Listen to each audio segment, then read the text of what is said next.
Web ಸೀರೀಸ್ನಿಂದ ಪ್ರೇರಿತರಾದ ದರೋಡೆಕೋರರು ಈ ದರೋಡೆಗೆ ಯಾವ ರೀತಿ ಪ್ಲಾನ್ ಮಾಡಿದ್ರು ಆ ಪ್ಲಾನ್ಗೆ ಇವರಿಗೆ ವೆಬ್ ಸೀರೀಸ್ಗಳೇನಾದರೂ ಪ್ರೇರಣೆ ನೀಡ್ತಾ, ಇನ್ಸ್ಪಿರೇಷನ್ ನೀಡ್ತಾ, ಜೈಲ್ ಬ್ರೇಕ್, ರಾಬರಿ ಸೀರೀಸ್ಗಳಿಂದ ಇವರೇನಾದರೂ ಪ್ರೇರಿತರಾದ್ರ? ಹಣ ದರೋಡೆಗೆ ಪಕ್ಕಾ ಪ್ರೀ ಪ್ಲಾನ್ ಮಾಡಿಕೊಂಡು ಅದನ್ನು ಎಕ್ಸಿಕ್ಯೂಟ್ ಮಾಡಿದ್ದಾರೆ. ಪ್ರಮುಖವಾಗಿ 3 ಠಾಣಾ ವ್ಯಾಪ್ತಿಗೆ ಸೇರುವಂತಹ ಸ್ಥಳದಲ್ಲಿನೇ ಈ CMS ಸಂಸ್ಥೆಯ ವಾಹನವನ್ನು ಬಿಟ್ಟು ಹೋಗಿದ್ದರು. ಅದನ್ನು ಬಿಟ್ಟು ಹೋಗಿದ್ದು ಯಾಕೆ ಆ ರೀತಿಯಲ್ಲಿ ಅನ್ನೋದು ಒಂದು ಪ್ರಶ್ನೆ. ಇದಕ್ಕೆ ಅನುಮಾನ ಮೂಡಿರುವಂಥದ್ದು ವೆಬ್ ಸೀರೀಸ್ಗಳನ್ನೇನಾದರೂ ನೋಡಿದ್ರ, ಪೊಲೀಸರನ್ನ ಕನ್ಫ್ಯೂಸ್ ಮಾಡೋದಕ್ಕೆ ಅಂತಲೇ 3 ಠಾಣಾ ವ್ಯಾಪ್ತಿಯ ಅಡಿಯಲ್ಲಿ ಬರುವಂತಹ ಒಂದು ಜಾಗದಲ್ಲಿ ಇವರು ದರೋಡೆಯನ್ನು ಮಾಡಿದ್ರ?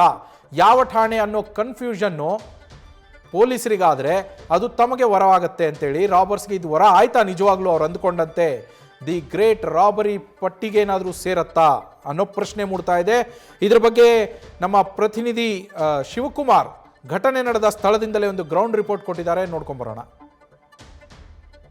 ಬೆಂಗಳೂರಿನಲ್ಲಿ HDFC ಬ್ಯಾಂಕ್ಗೆ ಸೇರಿದಂತ 7 ಕೋಟಿ 11 ಲಕ್ಷ ರಾಬರಿ ಆದಂತಹ ಘಟನಾ ಸ್ಥಳದಲ್ಲಿ ನಾವಿದ್ದೀವಿ. ಇದು ಸಿದ್ದಾಪುರ ಪೊಲೀಸ್ ಠಾಣಾ ವ್ಯಾಪ್ತಿನಲ್ಲಿ ಬರುವಂತಹ ಡೈರಿ ಸರ್ಕಲ್ ಫ್ಲೈಓವರ್. ನಿನ್ನೆ ಸರಿಸುಮಾರು 12:36 ಸುಮಾರಿಗೆ ಇಲ್ಲಿ CMS ವಾಹನವನ್ನ ಅಡ್ಡಗಟ್ಟದಂತ ಇನೋವಾ ವಾಹನದಲ್ಲಿ ಬಂದಂತ ರಾಬರಿಕೋರರು ಏನಿದ್ದಾರೆ ಇವರು ಗನ್ನನ್ನ ತೋರಿಸಿ ಸುಮಾರು 7 ಕೋಟಿ 11 ಲಕ್ಷ ಹಣವನ್ನ ಇಲ್ಲಿಂದ ಲಪಟಾಯಿಸಿರುವಂತದ್ದು. ಇಲ್ಲಿ ಪ್ರಮುಖವಾಗಿ ಘಟನೆ ಆದಂತ ನಂತರದಲ್ಲಿ CMS ಸಿಬ್ಬಂದಿ ಅವರ CMS ಸಂಸ್ಥೆಯ ಮ್ಯಾನೇಜರ್ಗಳಿಗೆ ಕರೆಯನ್ನ ಮಾಡಿ ಮಾಹಿತಿಯನ್ನು ಕೊಡ್ಲಿಕ್ಕೆ 15 ನಿಮಿಷಗಳ ತಡವಾಗುತ್ತೆ.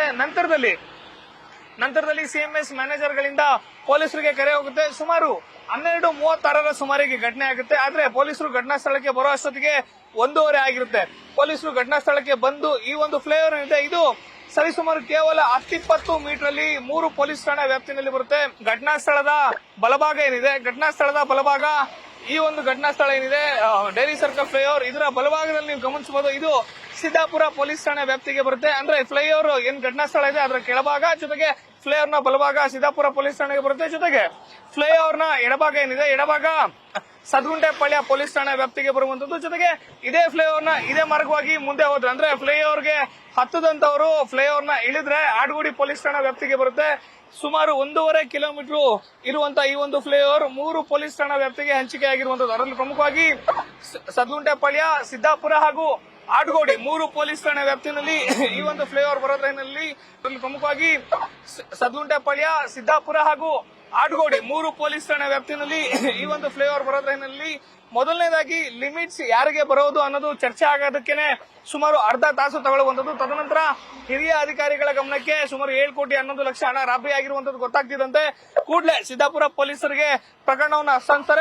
ಖುದ್ದು ದಕ್ಷಿಣ ವಿಭಾಗ ಡಿಸಿಪಿ ಲೋಕೇಶ್ ಬಿ ಜಗ್ಲಾಸ್ ಅವರು ಪ್ರಕರಣದ ಮಾನಿಟರ್ ಮಾಡ್ತಿರುವಂತದ್ದು. ಅದರಲ್ಲಿ ಪ್ರಮುಖವಾಗಿ ಆರೋಪಿಗಳು ಇಲ್ಲಿಂದ ನೇರವಾಗಿ ಆಡ್ಗೋಡಿ ಗೋರ್ಮಂಗ್ಲ ಮೂಲಕವಾಗಿ ಎಲೆಕ್ಟ್ರಾನಿಕ್ ಸಿಟಿಯ ಮಾರ್ಗವಾಗಿ ಆರೋಪಿಗಳು ಹೊಸಕೋಟೆಯ ಮಾಲೂರ್ಗೆ ಹೋಗಿ ಅಲ್ಲಿಂದ ಎಸ್ಕೇಪ್ ಆಗಿದ್ದಾರೆ ಅನ್ನೋ ಮಾಹಿತಿ ಸಿಕ್ತಿರುವಂತದ್ದು. ಸದ್ಯ ಪ್ರಕರಣಕ್ಕೆ ಸಂಬಂಧಪಟ್ಟಂತೆ 2 ಆರೋಪಿಗಳನ್ನ ವಶಕ್ಕೆ ಪಡೆದು ವಿಚಾರಣೆ ಮಾಡ್ತಿದ್ದಾರೆ ಅನ್ನೋ ಮಾಹಿತಿ ಸಿಕ್ತಿರುವಂತದ್ದು.